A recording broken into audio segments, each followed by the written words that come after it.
Okay, I'm going to change the blade on my Delta 28-560 16-inch 3-wheel bandsaw. There are 3 of these knobs, of course.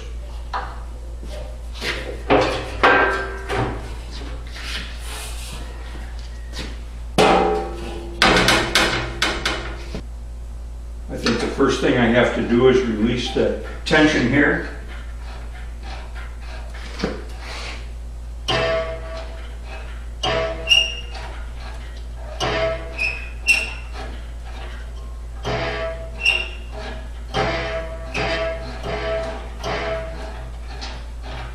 I can feel the screw turning there. Now we don't have any tension.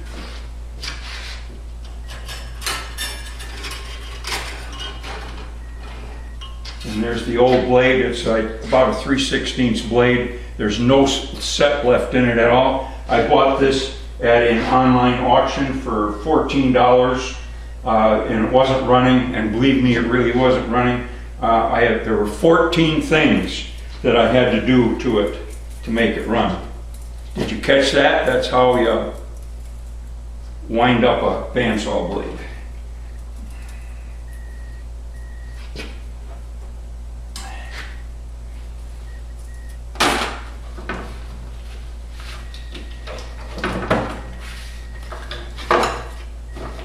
This is kind of an interesting bandsaw, by the way.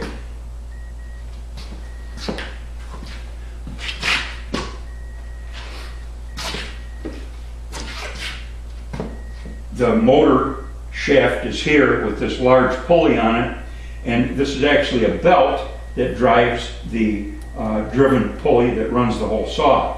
And this is about 4 and some. This is about 4 inches in diameter, 4 plus something.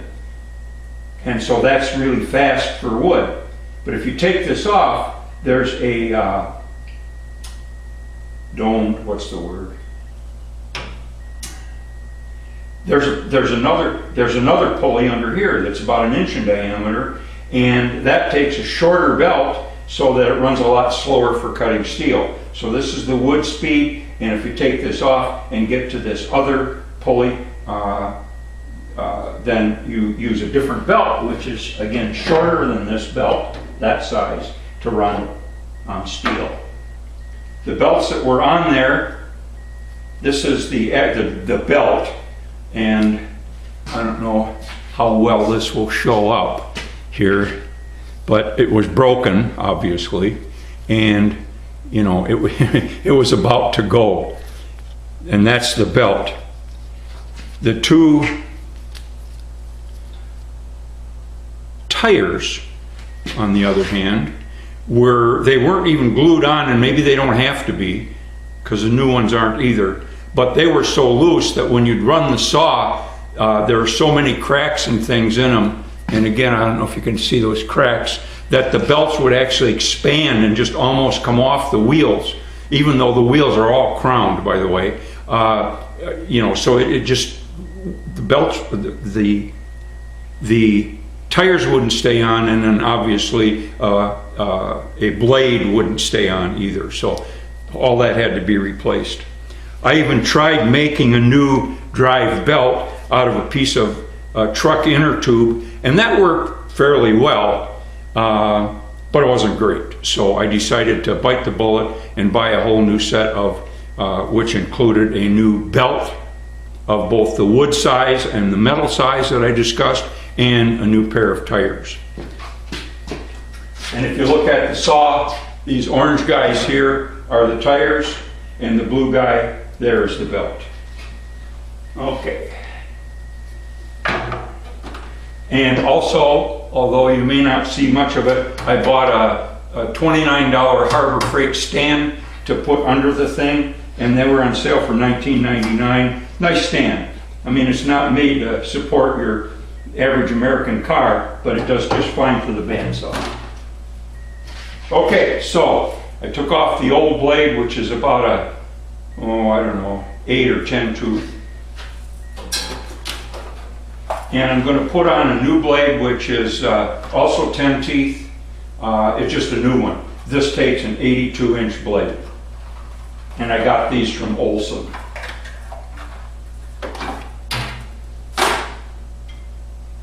So here's my new 82-inch blade. 10 teeth. I need to orient it correctly so that when I take it to the saw, the teeth are cutting down.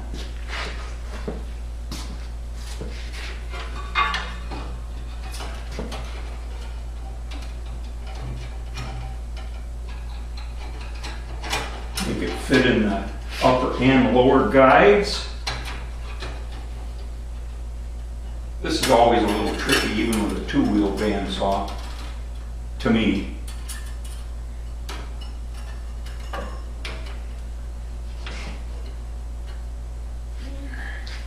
Oh boy, I got a long way to go here, don't I?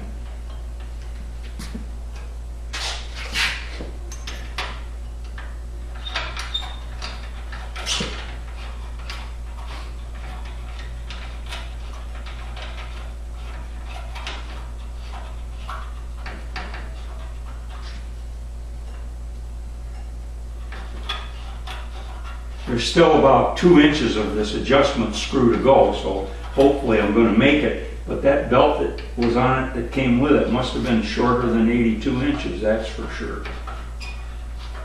Okay, we're getting there, and we still got 1 3/4. Make sure it's on and roughly centered, and then both the upper and lower guides.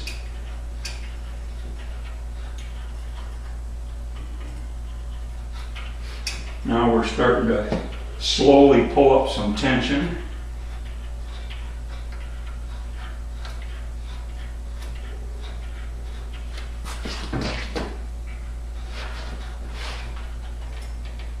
Wow. Ah, there we go. Oh, used up some. Huh.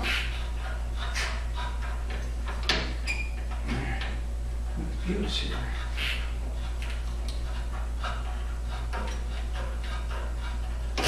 Now we're finally starting to get some tension. I've got 3/4 of an inch of the threads left in here.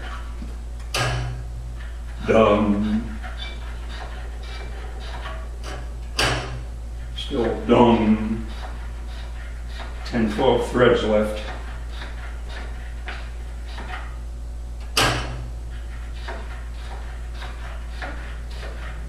Probably wouldn't hurt to have oiled this. A little bit of sound there.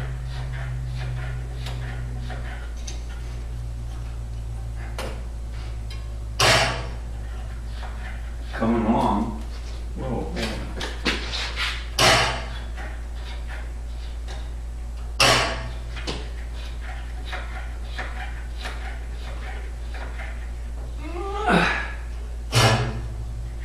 A little better.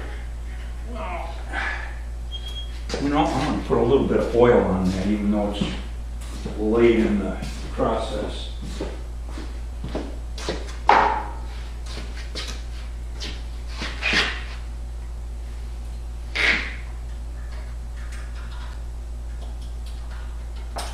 There we go.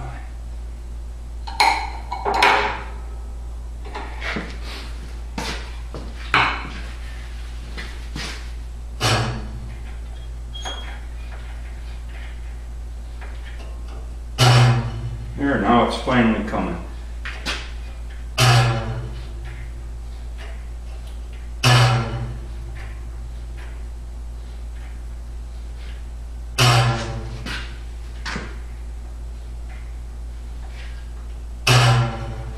Now let's see what we got there. So I'm just going to move this by hand.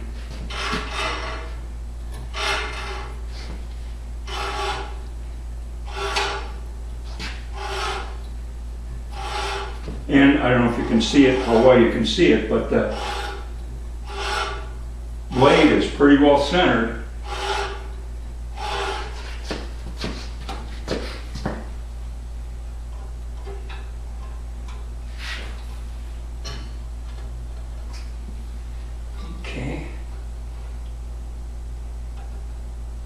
and the blade is running up against the lower guide bearing down here.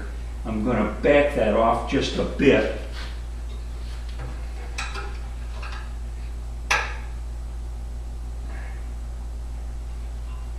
And see whether the tracking is really that good or if it just has to track because it was running into that bearing.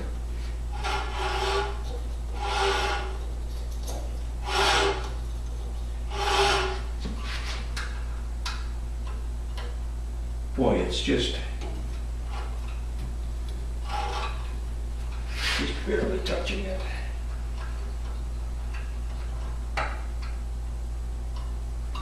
Probably moved it a good 1/16 of an inch, maybe 3/32.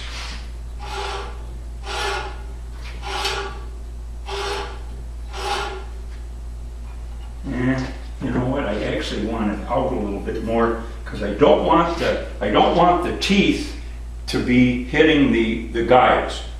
I don't want the teeth to be hitting the guides. I want the teeth to be sticking out in front of the guides.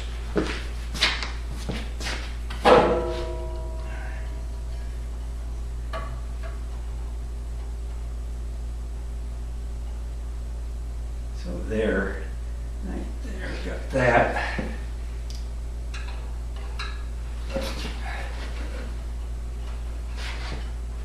And the lower guide. Where is it? Here it is. About the same amount. There. So now the teeth should be sticking out in front of the, let's see. If these are the two guides, and then the teeth of the blade, I want the teeth, the sets in the teeth particularly, to be sticking out ahead of the guides so that the teeth aren't being rubbed off, the set isn't being rubbed off by the guide. So that means that I need to adjust the tracking to move the belt over. And on the back side there's a wing nut and a thumb screw for adjusting that.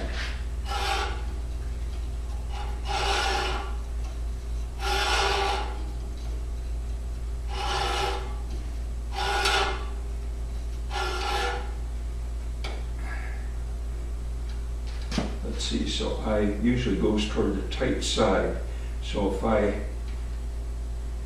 back this off, I'm going to go counterclockwise, hopefully to move the blade that way.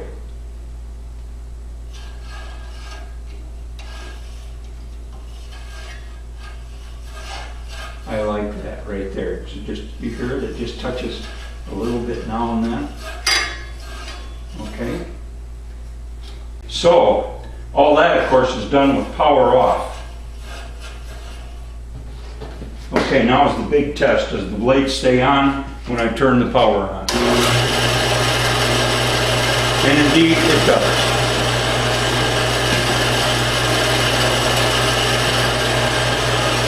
So can I actually saw stuff?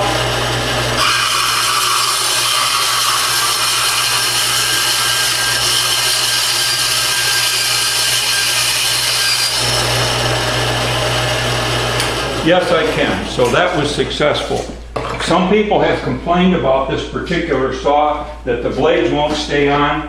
Believe me, when I bought this thing for what, $13 in a non-working state, there were actually 14 things wrong with it that I had to fix. And I just impulse bought it. I didn't need it. This is my 4th bandsaw. And of course I bought it before I went looking for a manual or looking for any reviews of the thing. So it's probably just as well I never did look around. Some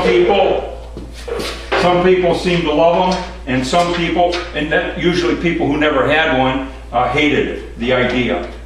But of course with a 3-wheel bandsaw, these are only 8-inch diameter wheels here. You'd only have an 8-inch depth of width of cut. So here with 8-inch wheels, by having the 3rd wheel down here, you get 16 inches under here. But I kind of like it. There were so many things wrong. The motor wouldn't run at all. I probably spent 6 hours monkeying around with the motor. Someone had been in there. I don't know what they did exactly. There were a couple of parts that shouldn't have been, but the bearings and the shaft were good. I even got to one point where I made a dummy shaft to try to figure out why the motor wouldn't physically turn, why it was stuck. Finally determined that it was one particular end bearing, the end away from the output shaft, that was somehow twisted in there, and I reamed it out 1.5 thousandths, and it works like a champ. I think the thing was dropped. This has a tilting table, 45 degrees both ways, and the big brackets underneath here, the big like protractor brackets, they were both bent. One of them was bent so severely it even bent the 3/8 bolts that were holding the protractor thing to the bottom of the table. I mean, it was on and on. The gadget that holds this support here was totally broken.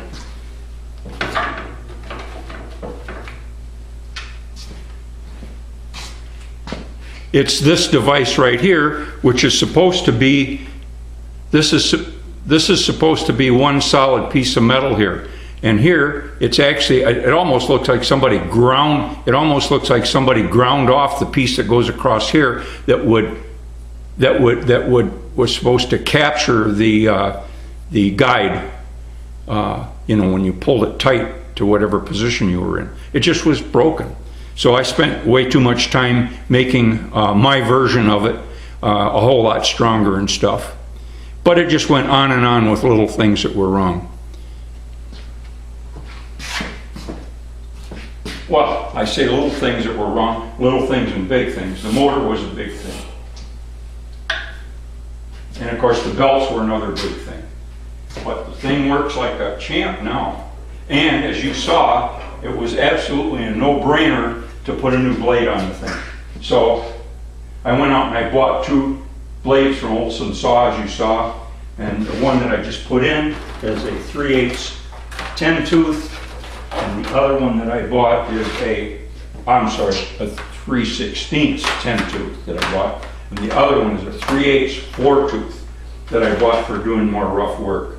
But I already have a 36-inch bandsaw that's capable of about 14-inch throat out in another building. I have some videos up about restoring that one. I'll call it reviving that one.